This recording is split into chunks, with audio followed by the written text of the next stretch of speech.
that on your shirt? You know who that It's is on Diddy. his shirt. It's Diddy.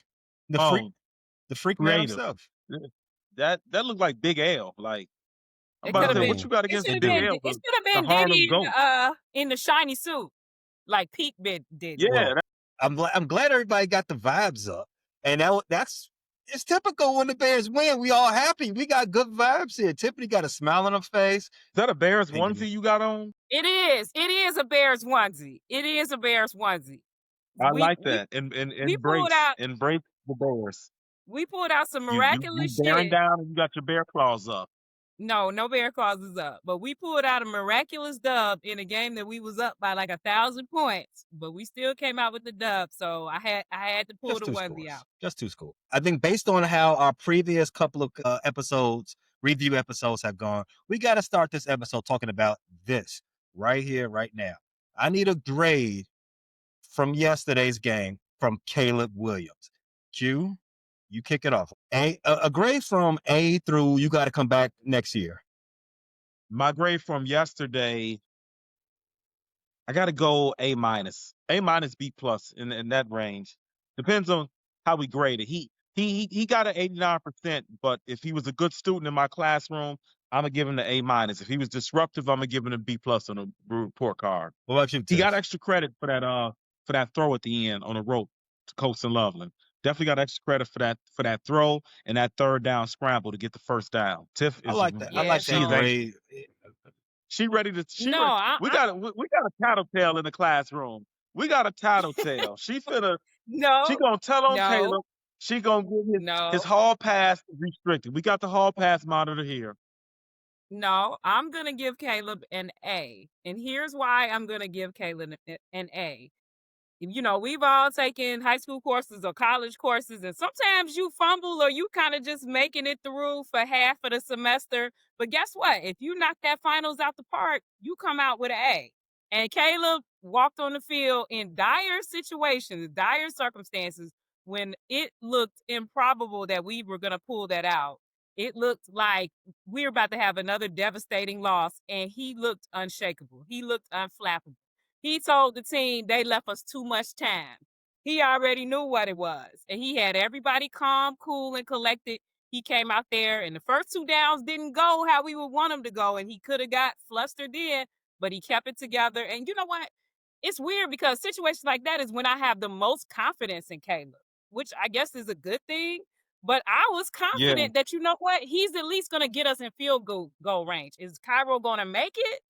But I thought he was at least going to give us a chance to win the game. And when Colston broke away and ran in, that was sealed the A for me. So Caleb, you're getting an A from me. I've noticed that Caleb when he's in a 2-minute drill or when it's at the end of the game and he's reacting more and thinking less, he just seems to be better when. Yeah, I've noticed that. I have total confidence in him on the game winning drives. He seems to be able to get down the field, get in field goal range, or score and answer the bell. I don't know if he's better when there's a sense of urgency, but I think that's something that the Bears and the staff has to look into because it seems like on the first drive to start the game, he's pumped up, he's focused, locked in. He usually does well in that first drive, and then I don't know, somewhere around the second or third quarter, he kind of I don't know if he's getting in his own head, overthinking, but he kind of takes a little dive, and then in the fourth quarter, he wakes back up, especially when the game is on the line. A sense of urgency. That's something that bears monitoring. If we can get him to have that same sense of urgency and focus throughout the entire game, instead of having the lulls and you know the slow points where he kind of struggles. Yeah, I mean, I think I'm trying to sit here and think of a game-winning drive that he hasn't at least gotten us in position, and I can't remember one.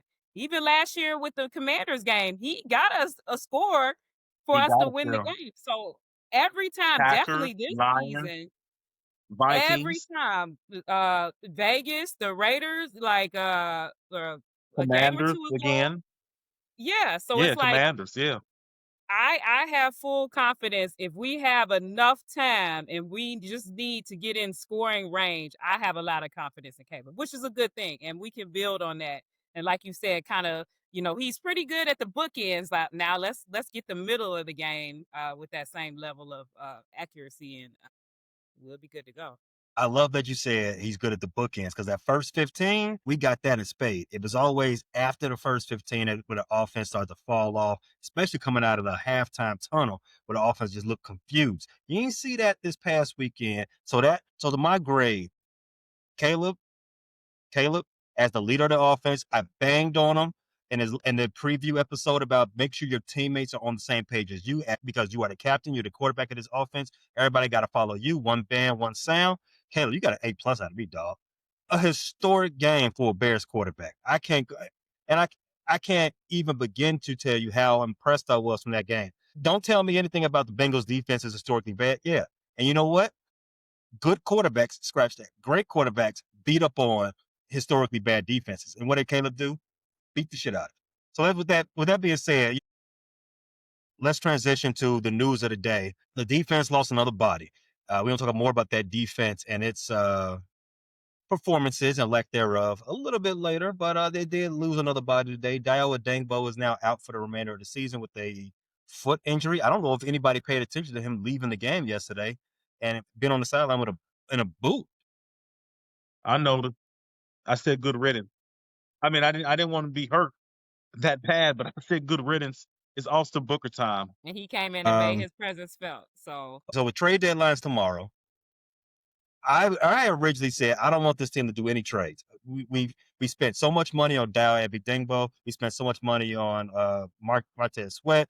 We drafted high Javon Dexter, Shamar Turner. Those guys got to step up. Shamar Turner done for the season. Dio Adengbo done for the season. I think it's time that I want to change especially after that win yesterday, and us having the same amount of wins as the first place team in the division. Do the Bears need to make a trade for the season, especially on the defensive side of the ball? If it's the right move, I don't want to mortgage our future by trading valuable assets. Obviously, if Myles Garrett comes available, I got 2 first-round picks for the Browns right now. Somebody like Max Crosby came available, I'm willing to talk. I don't want Poles to make a desperation move at the deadline for another edge. I don't think we're Super Bowl contenders. I think that's a move you make when you got a shot to get to the Super Bowl. I think we're definitely playoff contenders. I think we can go to the playoffs. But right now, I prefer to stand pat. Now, a name that I would like to see if he became available is Brian Burns from the Giants. Giants or Kayvon Thibodeau. Giants got 3 first-round edge rushers there. If they're willing to part with one, I'd be willing to take on one of them. But at this point, I want to see what Austin Booker and Dominique Robinson can do. Robinson obviously hurt, but Dominique Robinson was looking good before he went down. Booker in his first game back looked good. So I think at this point, I want to give them an extended run. They're both young guys. Who knows? They might be the answer that we are looking for at edge. So give them an extended run, see what you got, evaluate in the offseason, and see if you need to prioritize edge in the draft or prioritize it in free agency again. Because Dio, before he went out, he didn't do anything to suggest that he's the future at edge. As far as the defensive backfield, I don't know who's available, but you're getting Kyler Gordon back.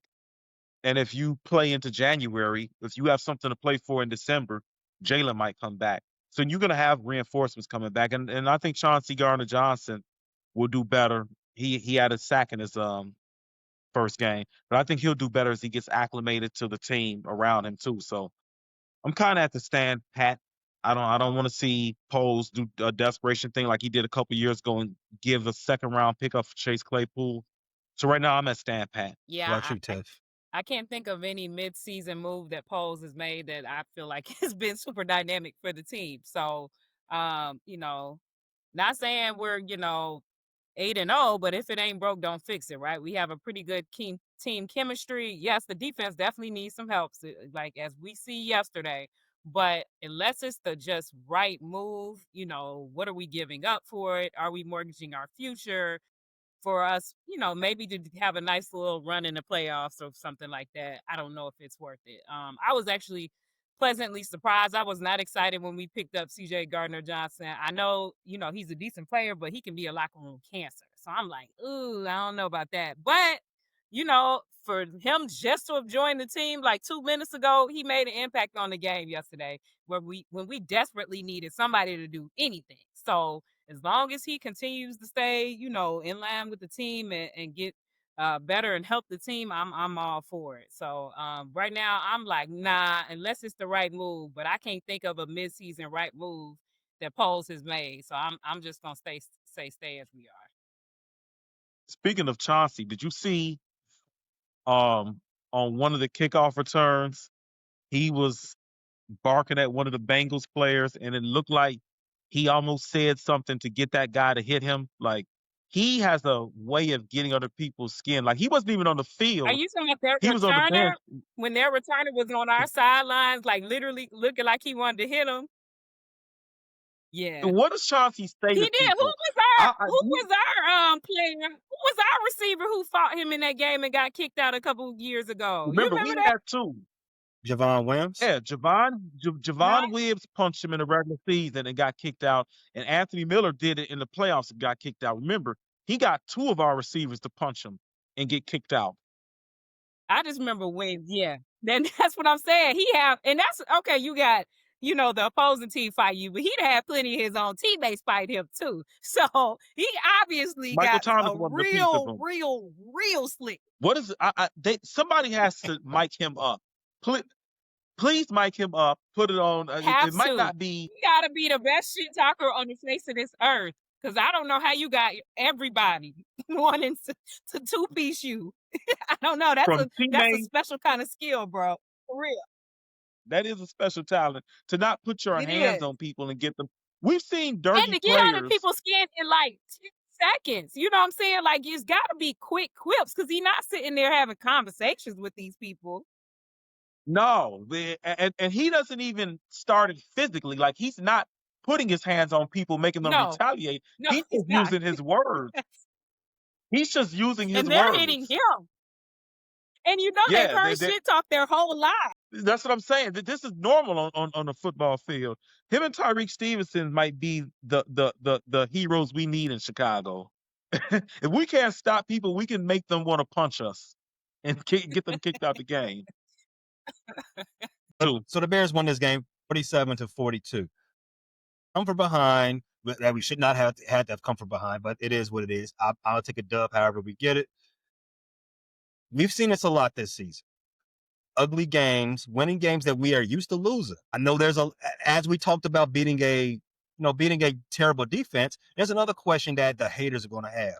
Barely beating teams that are kind of mid or to, maybe even trash. As we beat the Cowboys, who, terrible defense as well, didn't have CD. Late game to beat the Commanders and the Raiders and this latest game.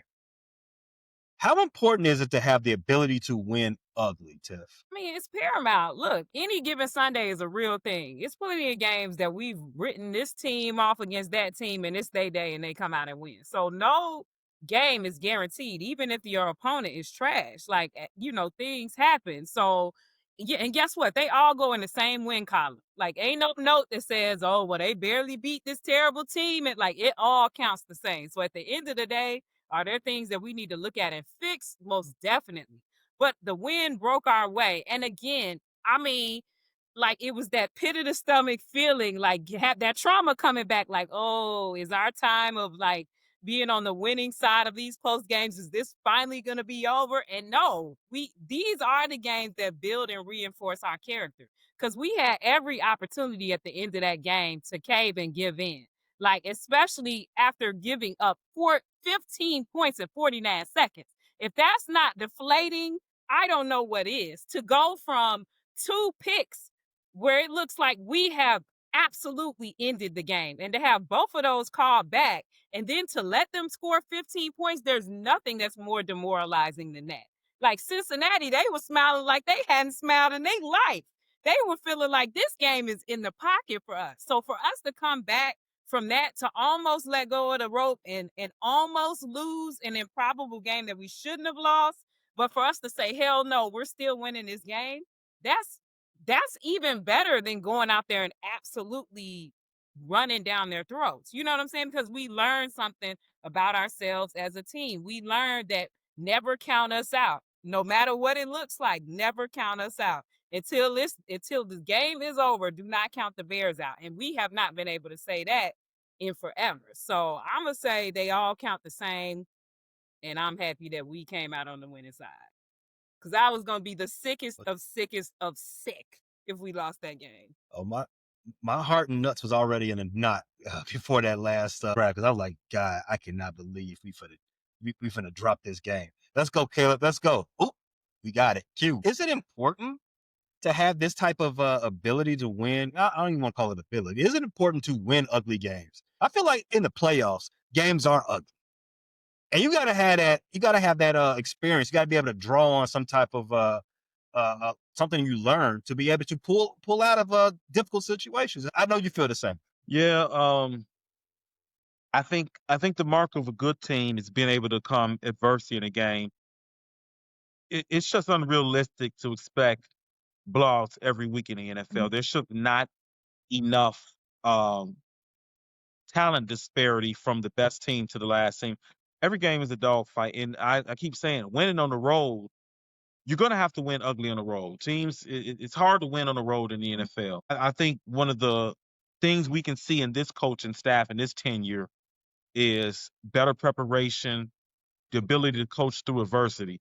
You know, under the Eberflus era, we lost all of these games. Every single one of the Raiders games, Commander games, and Bengal games. I am confident with this same group of talent, these same group of players, Eberflus would have lost those 3 games, and instead of being 5-3, we'd be 2-6. At the very best, 3-5. So I'm not too concerned with the naysayers saying, you know, we won close games against the Commanders. Went 12-5 last year, and they won about 7 one score games, including a miraculous game against us and a miraculous one against the Eagles. The Vikings, they had a lot of one score games. So in the NFL, playoff teams win the one score games, and then the bad teams say, hey, there was 4 or 5 games we could have won. You know, the Raiders are dealing with that right now.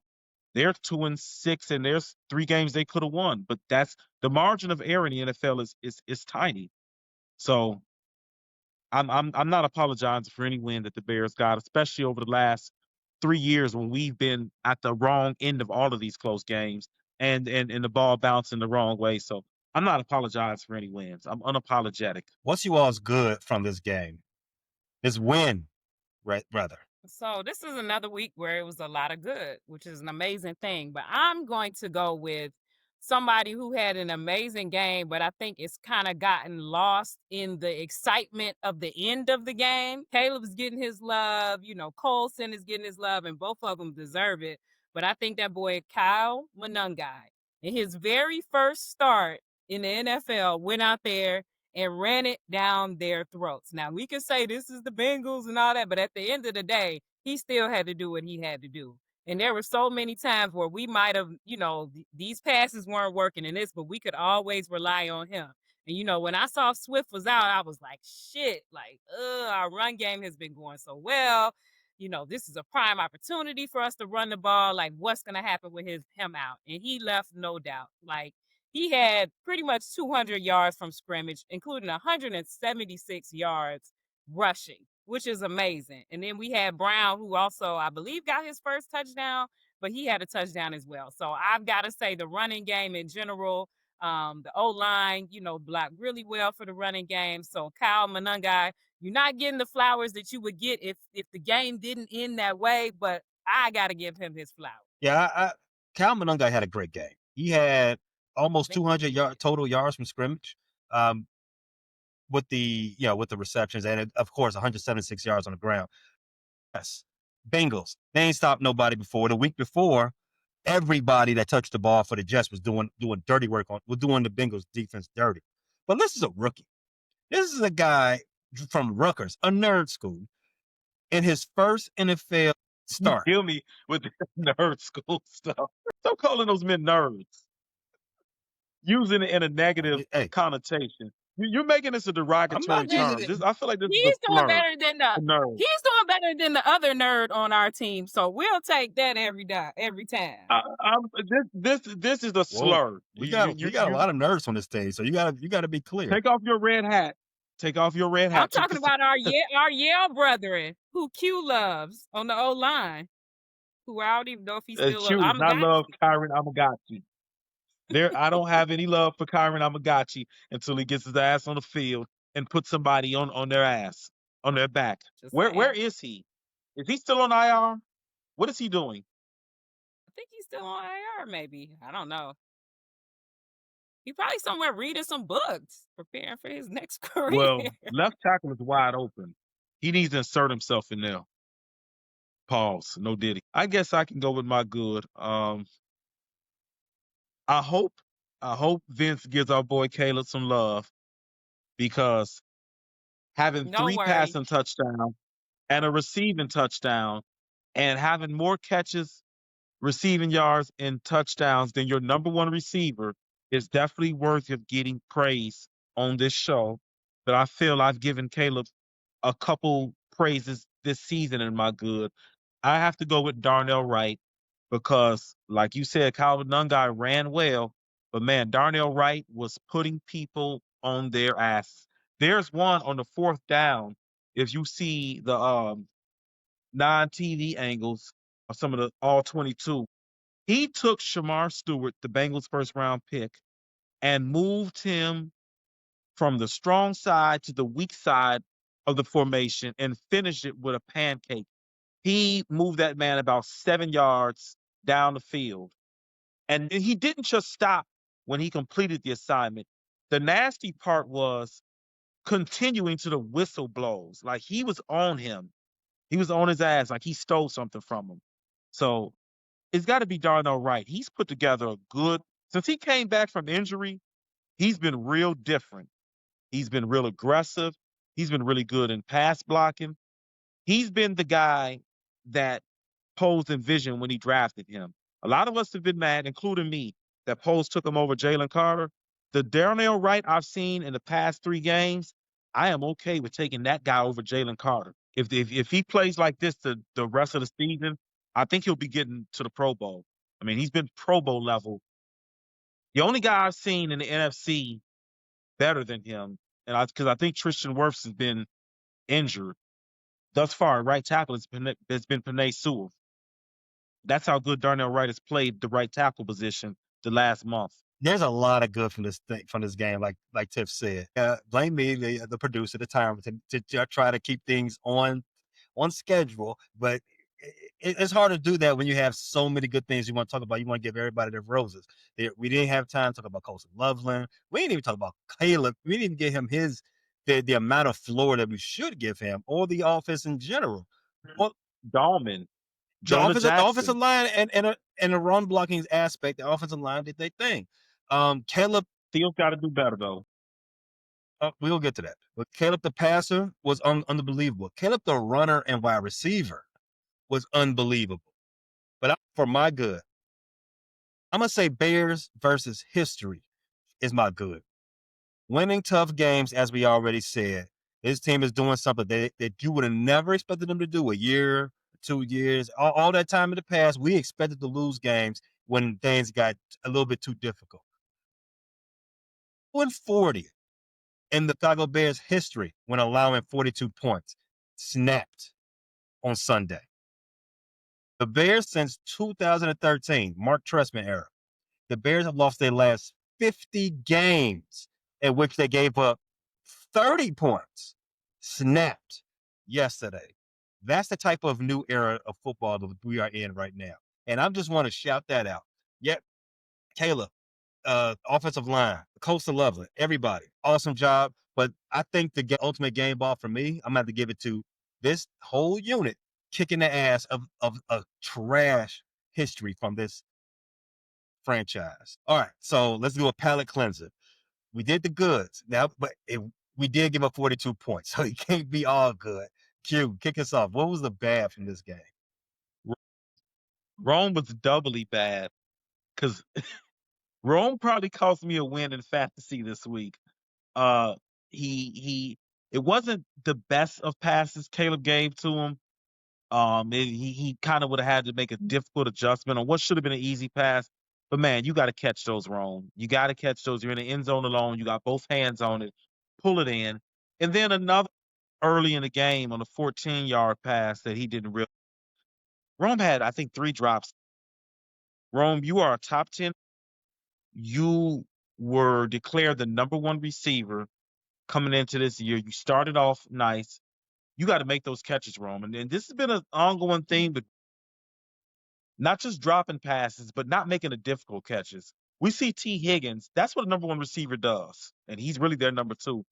But you get guys one-on-one, you get the 50-50 balls, and you win. We haven't seen Rome win in those matchups. We saw Colston win one in traffic.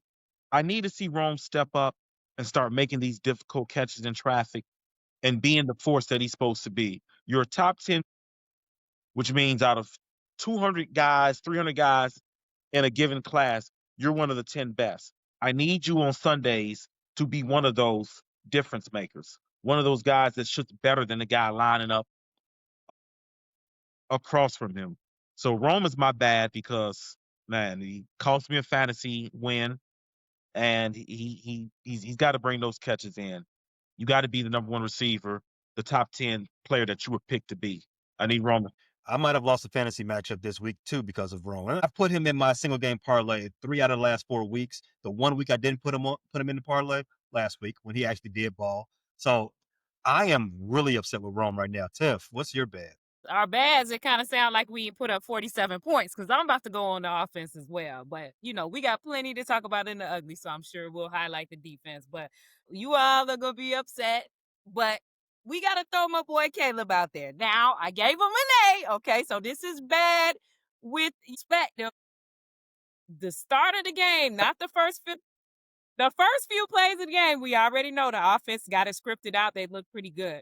But that middle part of the game, there were so many times when Caleb was just off target, where he was giving up on the play too soon, where he wasn't seeing his receivers wide open, where he was hitting wrong with that, yes, okay, it hit your hand, so you should be able to catch it. But damn, bro, he's wide open. Hit him with a pass that's easy for him to catch. Don't make him have to be T. Higgins out there. You know what I'm saying? The pass to Cole Kmet. If he would have hit Cole Kmet in stride, Cole Kmet could have done some damage. But instead, Cole Kmet gets a damn concussion from the shit. He got the damage done to him. Was that necessarily a bad? We saw Colston Loveland brain. Cole Kmet's brain had to get turned to mush so Colston Loveland could run. Literally run for a touchdown. I don't question God's blessings. The Lord works in mysterious ways. Some God, he don't make no mistakes. Cole Kmet's brain had to suffer for that Bears win. What's more important, Cole Kmet's brain or? No. It's a fair question. What would you rather have? Cole Kmet have his brain? What do you mean? I'm sure Cole Kmet would have sacrificed his brain him to have his brain intact. Thank you. Oh, but would he? I would like for him to have his brain. I'm sure if we go visit Cole Kmet in the hospital right now, because he didn't even come back on the field, I don't think. I'm sure Cole Kmet, the first thing he said when he woke up from his room, he don't even know we won the game. I'm sure he asked as soon as he woke up, did we? And he probably said it was all worth it as long as we win. He's a team player, Tiff. Stop it. He's willing to sacrifice his brain for. Get another concussion, Cole. If it means getting. Sacrifice your brain. Stop it. That's all I'm saying. And you know what? I'm about tired of these announcers always pointing it out. Like, yeah, he keeps missing wide open receivers. Bro, we see it. We don't need you to keep saying he's missing wide open receivers. We don't need you to say if he would just play on schedule and not get so. We see it. Okay, relax. So again, Caleb. Shout out Craig. I think he definitely started with the over scrutinizing. Yeah, I mean, they don't be lying though. Let's be fair. They don't like. Are they nitpicking him 1,000%? But they don't be lying either. Like he do be missing wide open receivers, or when they are wide open, throwing the most off target or the most, you know what I'm saying, hard catch. But then like the plays at the end of the game where it's high pressure and he thread the damn needle. So you know, he human. It's gonna be give and take. But once he really just starts consistently hitting our receivers in stride, where they don't have to dive to catch it, they don't have to fall to the ground and catch it. When they can catch it in stride and get that yak, man, we're gonna be on. I just want to say it's crazy work when a man not only throws a bunch of touchdown passes and then catches a touchdown pass and Here it's we still go. in tip bad. That's crazy. What more can I I'm do? I'm just throwing saying, touchdowns and catching them, and I'm still gave that man an A. I gave him an first man. A. You gave him a damn Imagine, B. You imagine gave being the him a B. first man in his. Imagine Damn, he being the scored. first man in his to throw for 280 yards, rush for 50, catch a touchdown, and have 20 receiving yards, and still end up on Tiff's bad side. All right, go to your pick. Then. What's I he gave him got to an do to get an A from you then? A. I gave him an No, you said B plus. You said B plus. Rewind the tape. You A. said B plus. Well, I changed it to an A minus because he's being No, picked on no, unfairly by Grace is Tiff. already in. No, Grace is He gets already the in. A minus. I'm No, don't try to change it up now. My bad. I got those zebras that Tiff was starting to mention. First of all, maybe I don't know all the rules, but last I checked, if you catch a pass and you're touched in the process of catching the pass and you're not touched while you're down, you're not down. No, you have to be touched while down to be considered down. That's what I thought. Oh, I learned something new on Sunday. That's because Tremaine Edmonds was in the process of catching a interception. While doing that, a Bengals player touched him, just touched him, and he hit the ground, got up, and ran untouched. Pick six. That would have been the game. We wouldn't need the heroics from Caleb because that would have been the game. The referee, while the camera was off them, I seen him. Well, allegedly, he went in his back pocket. He did a Joe Horn. He pulled out the cell phone. I don't know who he's talking to. Might have been the mob. Might have been FanDuel. Who knows? But he put the phone away and he said, "Player was down. Bring the ball back." And then what happens next is history. The Bengals end up scoring 15 points. Yes, end up scoring 15 points in what? About a minute, 2 49. minutes, something like that. Yeah, 49. I 49 think 40. seconds. And then we had to get that heroics from Caleb. But yeah, the refs, listen, I don't like being that guy that's blaming the refs for hating. I believe they can actually be judicious in how they do their job. They call it how I see it, but come on, bro. This has been too many weeks in a row. Like we getting a short end of the stick week after week after week, and that was crazy. I'm putting on my tinfoil hat right. Putting on my tinfoil. They're definitely against us. In the I game. got my tinfoil. Yeah, I got my For tinfoil real. hat. Yeah, I'm fully with the conspiracy. Earlier in the game when Montez had strip sacked Joe Flacco. And they was like, oh nah, it's not a strip sack. That was a forward pass. And they got that one back too. And it was like, nah, I will admit the one time that it did work in our favor is the DJ Moore touchdown. That shit, although it was a touchdown. I'm not saying it like it That wasn't. was hilarious. That was That because was not a it's touchdown. like Zach No, it Taylor That was gets not a was. challenged. touchdown. He was over the line. That was hilarious because Zach Taylor wanted to challenge a play, and it's like, well, actually, Zach, it's a touchdown, not a touchback, not down to the 3-yard line. Thank you, It's sir. actually Because knowing us, we may not have been able to get in from the one. I'm damn glad he challenged this shit. Zach is done at the end of the year. He's going to be fired, and that's going to be a pivotal moment in him being fired. How do you challenge a play? And not only do you lose the challenge, but you give up a touchdown in the challenge. Like, you should have just shut up. See, stop being a. There you go. Because he tried. He definitely tried to tell on us. Let's talk about. There's another bad that I wanted to talk about, but it's real brief. Theo Benedict and his pass protection. Hold on. What pass? Yeah, What the pass? lack thereof. Next week, we expected Caleb to have a clean game, but they were getting around that edge on Theo's side.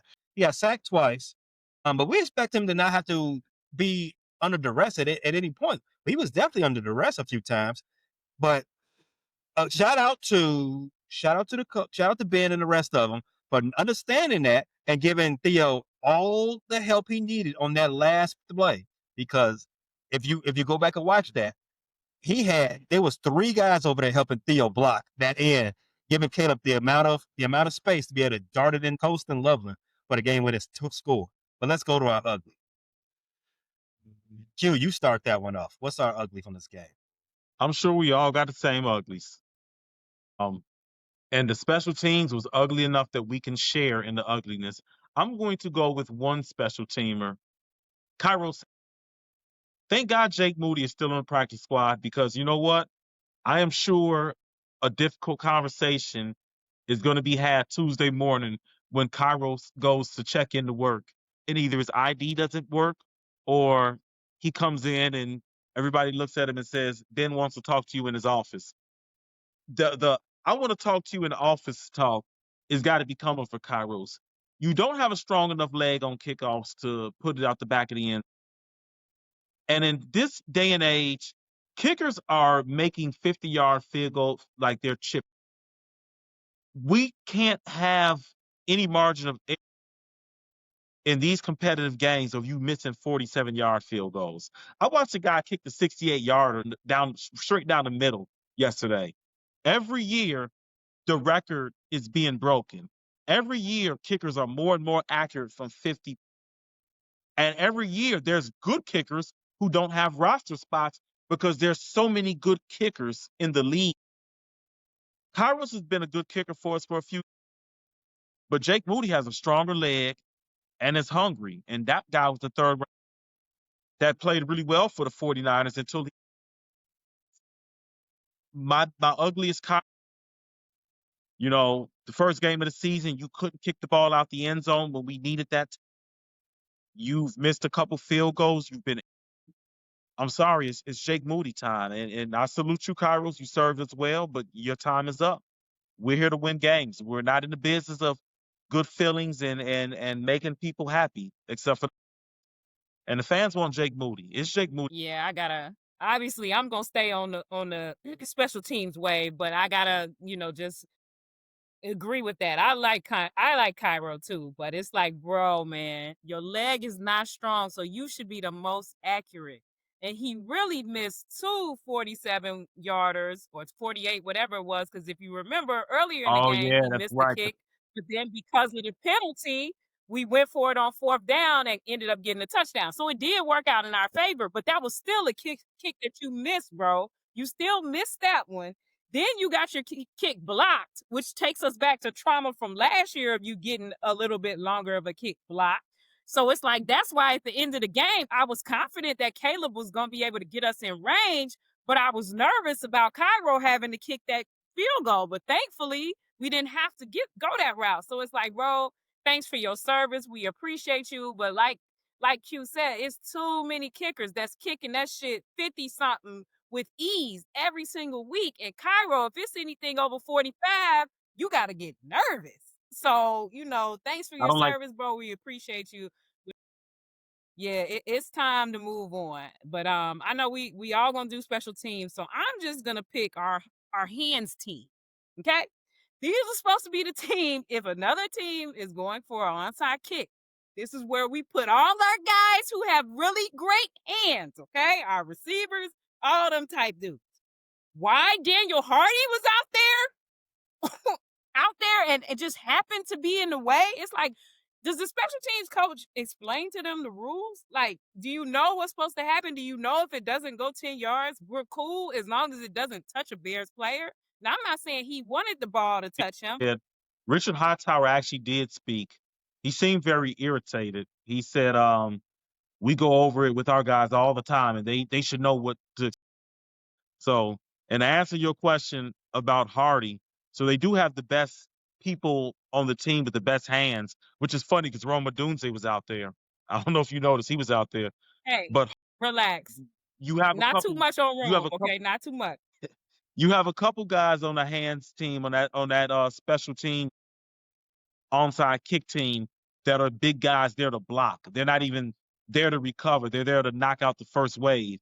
So that's what Daniel Hardy was supposed to be, but you still got to pay attention. You can't just not pay attention to where the football is or the football's right under your ass, fall on it. I mean, it was right there, fall on it, or at the very least, don't Yeah, IQ it and didn't I awareness. was about to say, You it have to be didn't look aware on the like football. he even knew it was close to him. And I'm sure he was just trying to do his job and block it, but it didn't even seem like he was aware it touched him. And let me tell you something. He better buy Caleb and Colston a gift, okay? Because if we would have lost that game because he let that ball hit his big toe, it would have been smoke in the city. So Daniel Hardy, you owe Caleb Williams and Loveland a gift for saving your ass because you were about to be the villain in every story. Listen, you go pay for Caleb's nails. That's what. If bro Period. wanna Got to. what Next what do y'all manicure is like the on French? Hardy. What is it? The French tip. Is that the real? Enough. Move on. Move on. It, it So does it really special teams, Daniel Hardy. time out, Tiff. I gotta. Is it Here we really go. like $100 something to get your nails done now, or am I getting or am I getting taken advantage of? Is Or it really are you 100 getting something? fleeced? Yeah, am I getting? Yeah. I mean, it depends. It depends on what you like. Like if you are real simple, like, oh, I just get the little French tip like I'm a grandma, then no, you probably paying 70, something like that. But if you like long nails, if you like designs, if you like bling, you're spending money. Yeah, you're spending a ridiculous amount of money. Okay, So, as long as her nails got some style to them, she not fleecing you. But if she got the little grandma press ons, you may want to see some receipts. I'm gonna be examining hands from. You should. You should. While we're talking about the hands team, so you kick off the game giving up a score on special teams before Bengals was up 7 points before the offense even touched the field, thanks to the special teams. There was 5. I counted them 5 mistakes on the special teams. One, you all laid out obviously the onside kick, but there's the opening kickoff, like I just said, the kickoff immediately following the opening one, which is another one. There was a blocked field goal. There was the issues with the onside kick, like I said. It was the penalty on Dion Duvernay. I'm probably pronouncing his name wrong. It was just too many miscues on that one side of that one unit of the team. We talk about flags on defense. We talk about flags on offense. We never really get on the special teams case, other than a kicker missing a kick here and there. And we pretty much chalk that up to lack of athletic performance. This was an avalanche of miscues that almost cost us a game. I'm with you, Tiff. They got to do more than just go buy the offense a gift. You saw how mad Jamar Chase and the rest of the boys was mad at their defense. The special teams, they need to see that video and say, hey, you know what? Let me get back in the good graces of our offense because they bailed us out here. Don't pay for nobody's nails. Don't buy nobody a dinner. You need to go run down Rush Street and buy everybody the most expensive thing you see in that window. Because the offense deserve more than just the pats on the back. They deserve something they can take home. Yeah, I mean, special team was just blowing me all day. It was like every time they had a kickoff return or a punt return, they was getting about 30, 40 yards every single time. And then on our returns, at 10. The one time we got a long run, the one time Duvernay broke it off, I think for 50. Of course, it got called back for a holding penalty. So it was like special teams. It was like getting all the. I mean, I don't think Joe ever started with bad field position because they was giving them great field position every time. And to our credit, to Caleb and the offense credit, we were able to march the field every time and score. But then why we got to go 80 yards and they only got to go 30? You know what I'm saying? So yeah, special teams, boy. Hey, I know the coach better have been mad because he don't. Again, we just said this before. He's the only holdover from the Yeah, last only regime. So it's hold like, bro, already on thin ice. And your unit's not out there being stars. So How bad did you all miss Dave Tube in that game? Like, I kept thinking about Yeah, Dave, I was just thinking about that. man, because he had our special teams always on for over a decade. And then I'm looking at this Bengals return. I'm like, what in the Devin Hester? What is going on? Like, they're making this guy look like prime Devin Hester. Every time I'm he talking about returned the when he ball, I had to hold my. I'm literally like Period. he even after the opening kickoff, it seemed like every time he got the ball, it was like he is shoestring tackle from breaking it all. And to be honest with you, our special teams coverage has not been good all year. It wasn't just this game; it's been all year. This is this is close. We've been close to giving up a touchdown all year, so this is not like an isolated. They got to shore up that special teams unit, and they got to shore it up. Fine. Now I was listening, and I do understand that when you get a lot of injuries, you got to bring special teams guys up, and then they can't. They obviously can't be full-time defenders and full-time special teams players. So now you got to pull up another guy because they were talking about Noah Sewell. He's a core special teams guy, but of course when T.J. Edwards is in and out the lineup, now you got to take him and you got to move him up. Nashawn Wright, he's a core special teams guy, but when you got Jalen Johnson injured, Kyler Gordon injured, Tyreek Stevenson, and he's on the field 100% of defense, now you got to have that up and you got to have his backup on special teams. So we're not only having backups on defense, we're having backups on special teams because our backups on defense can't play the entire game. I want to give Richard Hightower a little bit of leeway, but something's going to have to give really soon with the special teams, especially the kickoff. Yeah, it was even to the point. Bro was running it back so good, even to the point on the very last kickoff. Because the time before when we needed to kick it into the end zone, we couldn't get it there. I was so nervous. Like, if you don't get this shit to the end zone, I'm driving to Cincinnati, okay? And I'm about to see something. Kick it out of bounds. Kick it out of bounds. Let them start at the goddamn 4 somewhere. It's crazy. We didn't even talk about the defense, did we? I know. I was sitting here thinking that they gave up damn 15 points in 49 seconds. We said nothing about them. No, I mean we mentioned them, but not only that, they gave up 470 yards to somebody 87 years old. Joe was picking them apart. I'm talking about he looked like vintage, whoever you want to call the name of. I'm talking about he was out there picking. They may have sacked him what? I think Montez got one. Montez got him and Booker he's got him. 100. 3 times. They got him 3 times. Montez got him, CJ got him, and it's like, but still, he was picking them apart. And T. Higgins, like I said, and I didn't even realize Chase was over 100 yards. I guess that's how dynamic of a game that T. Higgins had. And what's the other? Yoshi Box. It was like everybody was going off on their side. Yeah, Noah Fant had a big one. I'm like, Noah Fant, I forgot he was in Cincinnati. I thought he was still in Seattle. Or in Denver, like, yeah.